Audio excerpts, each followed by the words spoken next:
as Xenovia glared at him harder. Well, Xenovia started before she was interrupted. Xenovia, we cannot anger him. He is the one who carried your sword without being burned or cut by it. What in the world are you doing trying to intimidate him? Irina scolded as Xenovia glared at her. He is our enemy based on principle alone. We shouldn't conform to what he desires. For all we know, he could have turned Issei into a devil, not Gremory, Xenovia said, as Izuku shook his head. I would never turn Issei into a devil. Yes, I have a couple servants of my own. But I look at them as if they were a part of my family at the very least, and I would watch your tone next time you speak to Gremory-san like that again. Izuku said, with a warning. Or what? You going to tell Lucifer himself? Xenovia challenged, as Izuku shook his head. If you actually followed through with your threat, Sears X Lucifer would have had no problem wiping out heaven from the map. Izuku said, putting the thought into Irina's mind. He wouldn't do that, right? Irina asked, as Izuku looked at her. He would. He is a real cis-con kind of guy. If he found out his sister was killed by someone like you two, who are from the church by the way, who serve the will of God himself, he will put two and two together and think that Michael sent you both out to kill her. It would initiate another great war, the likes we'd never seen before. Izuku said, as Xenovia just scoffed. I'd like to see him try, she muttered with a pout. As the trio glared at one another, well, two glared at one another whilst the other playfully picked at her nails. Issei had finally returned back home as he was with Rias this time as they walked through the house's front door. Looking at the two girls sitting on his couch, Issei stared at Izuku with confusion as Izuku looked at him with an expression telling him to take over for now. Standing up, Izuku walked over to the two new arrivals as he informed them of the situation before walking upstairs to his bedroom. Whilst that happened, Rias and Issei spoke to the two exorcists as they conversed about what kinds of restrictions were being placed on the two. Izuku entered his bedroom as he thought about everything downstairs as he teleported out of the room and into a gym that was very familiar to him. Looking around the room, he found Mirko sitting on a bench looking at him with confusion before she shook her head. Well, brat, what did you come here for?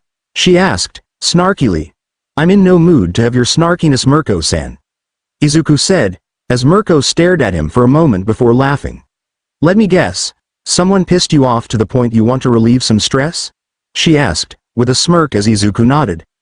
The boy put on some boxing gloves as he got into the ring with Mirko as she bounced on her feet and smiled at him. This would not be the first time the two would spar with one another as they had been training together for a while when Izuku found the time. He wasn't as strong as Mirko herself at the moment, considering how she just got even stronger with her powers as a devil increasing her already high attack potency. As the two moved about the ring waiting for the other to strike, Mirko was surprised when Izuku moved forward with speed that she smiled at. Izuku went for a right jab that was feinted to become a sweep of the legs as Mirko had jumped over and countered with an upside-down jab of her left arm. Izuku blocked this strike with his arm as he grabbed it with his right arm and slammed Mirko towards the ground, to which she had spun around and landed on her feet. Despite the difference in height of the two, she had then spun around in a circle as she landed multiple blows to his guarded body. Izuku got even more angrier as he pushed more strength into his next hit, which actually managed to hit home on Mirko's lower stomach as she was launched into the rubber barrier of the ring and sent her flying back towards him. When she crashed into him, they fell to the ground as Izuku groaned in slight pain as Mirko's body had been laying on top of him. As soon as he opened his eyes, however, he was gifted the view of Mirko's breasts being in front of his eyes underneath her sports bra. Damn kid. You hit like a damn truck. What did they put into your body in order to hit me like that? Mirko questioned as she sat up unaware of their current position. I don't know, but I think I'm fine now, Izuku said, as he looked away from Mirko. The rabbit heroine had then noticed something poking at her rear as she then looked behind herself to see what was happening. Noticing the tent pitched underneath Izuku's pants, she smirked as she looked down at Izuku, a smile that promised something painful. So, are you having fun, or are you really happy to see me? Mirko asked, as she leaned slightly to give the boy a view of her bountiful chest. You see, could we get out of our position? Izuku asked, as Mirko suddenly rolled her hips. Izuku groaned slightly.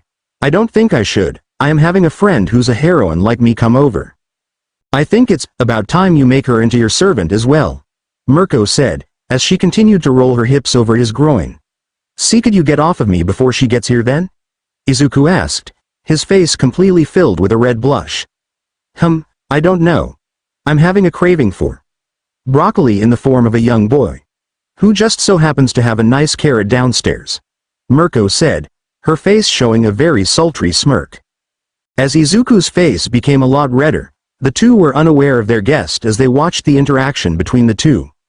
Mirko had leaned even closer as she whispered into Izuku's ear now as she smiled whilst speaking. "I mean, I am a rabbit. That means that I have a very high libido. Do you think you can handle this rabbit?" Mirko questioned, rolling her hips again for emphasis. "Rumi, I think we should get this meeting underway. Don't you think?" a feminine voice called out. "Gya." Izuku screeched as he ran off into the changing room, coincidentally sending Mirko to the ceiling. "Ouch. Damn it, Ryuko. I had him in my grip for so long." "What are you doing here early?" Mirko called out to her friend. "You called me to be here a few hours ago. I just got here when you both were training. I just arrived at the floor when you were nearing the end of training. You really need to calm down on your sexual tendencies. He is only a teenager. I'm surprised he was able to keep up with you though," Ryuko said, as she sat down. "I know, right? He's one of the best students I've had in a long while since becoming a hero," Rumi said, as she took a swig of her juice. "So what was that whole rolling your hips on a minor?" Ryuko asked, with a deadpanned expression. "Hey, don't get angry at me. It's not my fault that he saved me from death. Not to mention that he's a devil. If anything, he's older than both of us in devil years," Mirko said, as Ryuko nodded. Once Izuku returned to the training room, he found Ryuko, who he recognized as Ryukyu, sitting having a chat with Rumi, Mirko. It seemed as though Rumi was talking to Ryukyu about becoming a devil for a much higher power increase as well as strength increase. Ryukyu was looking at her fellow heroine with a look that demanded an answer before Izuku walked around the corner and soon became the center of attention. "So Midoriya-kun, can you inform me about why you turned my friend into a devil?" Ryukyu questioned as she looked at him from her spot on the bench. She was dying. She protected me from a villain who had caught her off guard and stabbed her through the chest. Of course, the villain was a stray devil that was too strong for her, but I managed to kill it at the time. I healed her with one of my evil pieces, a rook, and allowed it to heal her the rest of the way," Izuku said, as Ryukyu stared at him for a moment before sighing. "Okay, so that rules out the whole sexual thing. Now if you were to get another piece, which piece would you have me as?" Ryukyu questioned. "I don't know, the pieces determine who is getting a particular one.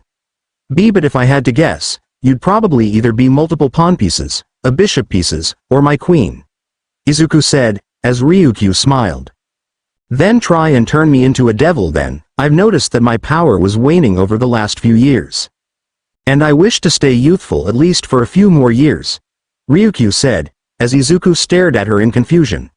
"Why, you don't wish to grow old?" Izuku asked, as Ryukyu shook her head. "No, I would rather live long enough to save as many people as possible. It doesn't matter how you do it, I just want to gain the power in order to become a better hero," Ryukyu said, as Izuku pulled out his pieces. The young man pulled out each of his remaining pieces as he moved them over to Ryukyu. He had no idea which one would react to her before a couple pieces were glowing in front of her. They were the queen piece, 5 pawns, and 1 bishop piece. With that known, Izuku placed the rest of the pieces away into his small box before presenting the pieces to Ryukyu to choose from. As the draconic heroine had looked at each one, she smiled before taking a bishop piece as she placed it on her chest. "Alright, so, how do we get this done?" she asked, as Izuku told her to lay down as he creates a magic circle. Once that was done, Izuku began to chant a magic spell that Ryukyu felt throughout her entire body as if it was being changed on the atomic level. Under the name of Halphus Izuku, I demand that you, Tatsuma Ryuko, you will follow me until we reach the end of our days. I command you to become my bishop, Izuku called out, as a green glow covered Ryukyu's body. Once the glow had become so bright that everything was blocked out by the light, it dimmed until Ryukyu's body was revealed once more. She stood up from her spot on the ground as she rolled her shoulders as she tried to feel if there was anything different. Once feeling the massive quantities of magical powers within her body coursing through her veins, She smiled before attempting to use a magic spell she had remembered as a young girl. Once she created a small magic circle in the shape of Izuku's own magical circle. She watched as her clothes changed to being a sports bra as well as very short shorts. Izuku had never seen Ryukyu in such revealing clothes before, much less did he want to know that Ryukyu's chest was nearly the same size as Mirko's. With this said and done, Izuku decided to disappear from Mirko's training room as he decided to just head home. But before he could escape from the room, he was grabbed before he could enter his magic circle. Looking behind himself, he found Ryukyu staring at him with a look that demanded him to listen to her. Ryukyu-san. What's wrong? Izuku asked, as the woman smiled. You are going to show me everything you know about magic. And once we are done, me and Rumi are going to reward you for your services. Ryukyu said, with an evil smile on her face. Haha. I need an adult? Izuku asked, as Ryukyu and Mirko smirked and spoke at the same time. I am an adult, they called out, as Izuku let out a small eep of fear. Green and Black Devil 16. Chapter Summary. Izuku gives Ryukyu a massage, Mirko watches. They all get a guest who asked what the hell is happening. Izuku returns back to Kuoh, only to see it undergoing some massive chaos, even though he was only gone for like 15 minutes. NGH. Ooh. God damn it. How are you so good? A feminine voice called out from inside Mirko's office room door. I don't know what you're talking about. A young male's voice called from inside. Gee god damn, you're really good at this. Maybe I should do something for you. The same feminine voice called out. I think I'm good on that D department. The male's voice said, as the door was slammed open. Okay, what the living hell is going on here? A new girl's voice called out. Looking inside the room, the new arrival could now see what the ruckus was all about from outside the room. Mirko was sitting off to the side, whilst Ryukyu was laying on a small couch as a young man with green and black hair was rubbing her back as the woman moaned in delight. The girl who just showed up was wearing a UA uniform as she stared at the trio in shock but at the same time awe. And a little bit of disgust as she saw the young man just freeze in place as he looked in her direction with only a guilty look on his face. Looking from the boy's perspective, Izuku was only looking at what he could describe as a beautiful woman who was wearing a UA uniform. She had short brown hair that was in a bob cut and had permanent blush marks on her cheeks whilst she held a chocolate brown coloring for her iris. She was staring at him and the their heroines with complete disgust as well as awe and confusion written on her features. Izuku sighed as he stood up and moved away from Ryukyu as he sat down on the ground on his knees with his face toward the ground. So, Anion, willing to tell me what in the hell is going on? The girl asked, as Ryukyu sat up from the couch. Well, you're early for your internships. She grumbled. How am I early? I was told to come at around 12:30. The girl said, as Izuku was looking more and more confused. Don't worry, brat, he's not attacking us or anything. Well, that is if he wanted to. Mirko said, with a smirk causing him to blush madly. Okay, can someone tell me who he really is? The girl screamed out angrily. Sorry Uraraka. This is Midoriya Izuku. And? Do you think you can keep a secret? Ryukyu asked, looking seriously at her. I can. The girl said flatly. Well, you may not believe this, but Midoriya is a devil, and he was just giving me a back massage. Ryukyu said, without missing a beat. Wait, so he's like one of those devils with pitchforks or something? Wanting to take the souls of humanity? Uraraka asked, completely confused. We don't do that. And we look just like you guys. But we only have the wings and attitude. Izuku muttered as the girl focused her eyes on him. Why are you talking? She asked, and Izuku shut himself up. He's right, Uraraka. He's not like most devils within the underworld. If anything, he is like the shyest one you'd ever meet in your lifetime. Mirko teased as Izuku withered even more. Why are you so shy? I can't figure out why a devil from the Bible would be so skittish of people and other things. Uraraka questioned as Izuku muttered only one word. Bullied. And Uraraka just sat there with wide eyes. If you're a devil, how did you get bullied? What happened? She asked, incredulously. Well, I lived in the human world my entire life, and I was bullied by my peers because I didn't have a quirk. Izuku muttered, moving his finger along the ground in a circle. Uraraka chose to stay quiet for the rest of the explanation that Ryukyu gave her and told her that both her and Mirko were a part of Izuku's peerage.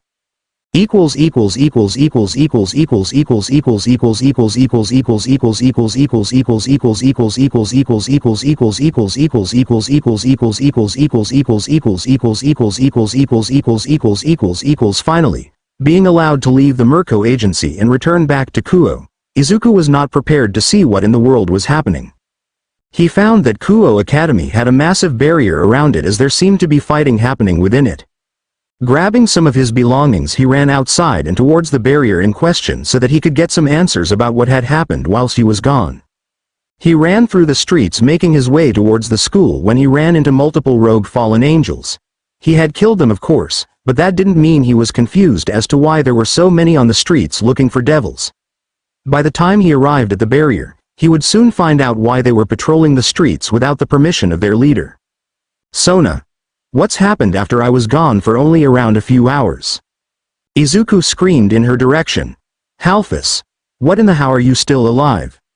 Sona called out, as Izuku gave her a deadpanned expression. I was doing a contract over in Musutafu. Izuku muttered as the girl just shook her head. Well, you need to help the others inside the barrier. They can't hold of Kokebeel all on their own, Sona said, as she and her peerage struggled to hold up the barrier. They're fighting who now? Izuku asked, concerned. Kokebeel, one of the many leaders of the Grigori, but it appears that he's gone AWOL. Get in there and help, Sona said, as Izuku nodded. Pushing through the barrier, Izuku started to run towards where the chaos really was. And he was really surprised to see how everyone was doing against Kokebeel. They weren't doing half bad against him. But there was the glaring issue that he was stronger than all of them, even if they were to hypothetically fuse into one being. Running along the background, he reached an area behind Kokebeel as the fallen cadre had begun to attack the others. He was about to launch a large blast of holy energy at Issei as he was panting on the ground, and everyone then noticed that Kokebeel got grabbed by hundreds if not thousands of vines that came out of the ground. They all looked in the direction that they originated. Even Kokebeel did, and found Izuku standing there with a massive magic circle underneath the cadre. Izuku then pulled his arms down as Kokebeel had been pulled down and thrown towards the ground really fast. Just before he would hit the ground though, Izuku rushed towards the cadre as he had managed to break free of the vines, and looking in the young devil's direction he found a fist make its mark sending him flying in the direction that he was facing, with Kokebeel's attention brought away from everyone else. They were able to get some rest whilst Izuku began his assault on the cadre. Both were blasting one another with powerful attacks. Although Izuku relied a bit on the earth to supply his power, he still did use other sources of demonic power in order to bring the fight to a standstill. Once he was finished using one of his more powerful spells against the cadre, he was panting in exhaustion considering the mental exhaustion he felt after his little massage he gave to Ryukyu. You are a powerful devil. I will give you that. But that doesn't mean that you can kill someone who had been able to survive the Great War. Kokebeel spat out, as he landed a few meters away from Izuku. Just making you angry. That is all. Izuku quipped as Kokebeel smirked. Well, if you were planning on irritating me this entire time, then you did a very good job, Kokebeel said, floating in the air. By the time the cadre had managed to reach the higher levels of the air, he began to form a massive light spear that could cause serious damage. Izuku prepared a massive blast of his own as he prepared to attack Kokebeel with everything he had. But as he was powering up his final blast, he felt a hand touch his shoulder as he turned his head slightly to find Issei standing there. You got this, little brother. Show him the power of your family lineage, Issei said, as a familiar voice boomed out. Transfer. Izuku's aura had become a raging wave of green energy as his most powerful blast of plasmic demonic power had been building up. And as he was fully prepared to say the name of his new attack name, Kokebeel spoke out to him as he laughed all the same. Try and stop this attack, Halphus Descendant. I would like to see you stop this one, Kokebeel called out, throwing his massive spear at him. Earthly destruction. Izuku screamed out, as a massive beam of green and blue plasma blasted from his hands. The light spear and Izuku's plasmic blast had combined in the middle as a struggle was formed in the air. Both powerful warriors had put their all into their attacks so that they could be able to overpower the other. But as the struggle went on, Izuku started to feel the power-up he got from Issei start to wane as he decided to put everything he had into this final attack. And as he forced as much of his remaining power left into the attack, he watched as his power slowly started to overwhelm the light spear that Kokebile had thrown at him as it flew right towards his face.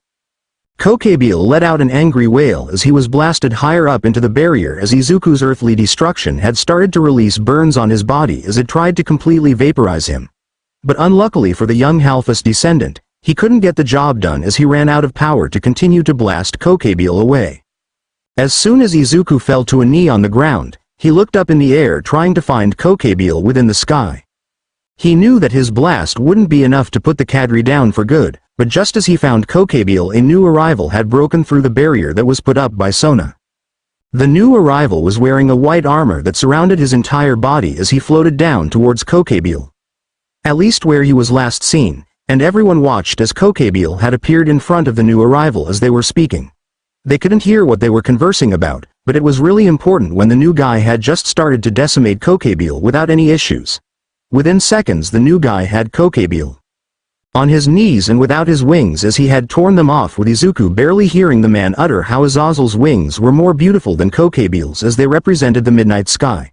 And just as fast as he had arrived the new guy had disappeared, not even sparing a glance at everyone on the ground. As soon as the guy had left, however, Izuku could hear Issei and his sacred gear speaking to one another as they talked about who the new guy really was. "Partner, that is the guy you should really be on the lookout for. He is the white one I had been telling you about for the past year." Diedrich spoke out, as Issei nodded. "That just means that I have to get strong enough to use your full power, right?" Issei quipped as Diedrich just chuckled. "Make sure that you don't die on your way to doing that, partner. And for the record, thank you for your assistance, Halfus. We couldn't have done it without your assistance," Diedrich said, complimenting Izuku. "No worries, Diedrich-san, you guys helped me when I needed help. It's only fair that I repay that, especially with my life," Izuku said, smiling. With that all said and done, everyone decided to just head home so that they could get some rest.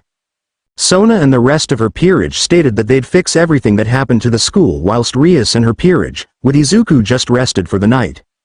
Izuku was thankful that he'd get the chance to sleep tonight. Considering what happened earlier that day until the evening, he was content. He just hoped that Uraraka-san wouldn't call for him to give her a massage as well. Doing it for Ryukyu-san was already causing him issues, considering all his mind was thinking was to take her. That was probably the inner devil of his mind telling him that. He just hoped that Ryukyu and Mirko didn't wish for him to go further than the massage. Over in Musutafu with Mirko and Ryukyu, however, the two were training their little recruit as she was giving her all in their training. Both were happy that she was getting stronger and learning martial arts from them. But they couldn't help but think about a certain green-haired devil. Looking to one another, the two thought about the same exact thing. "We should probably give him a reward for the good massage. But I wonder, will he be able to take us both on?"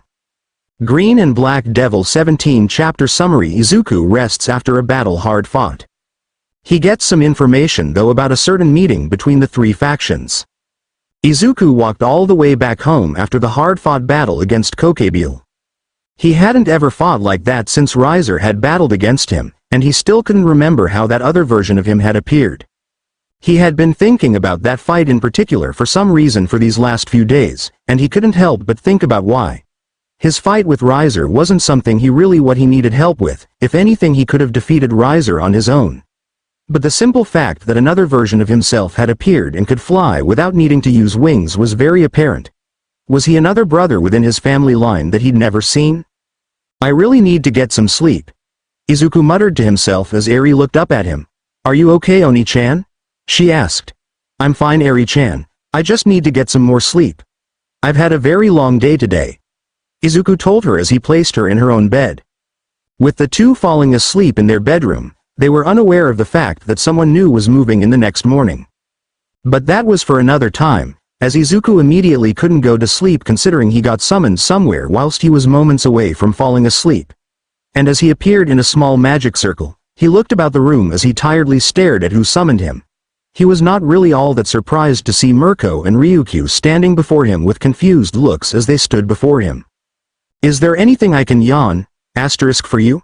Izuku asked, as he swayed on his feet slightly.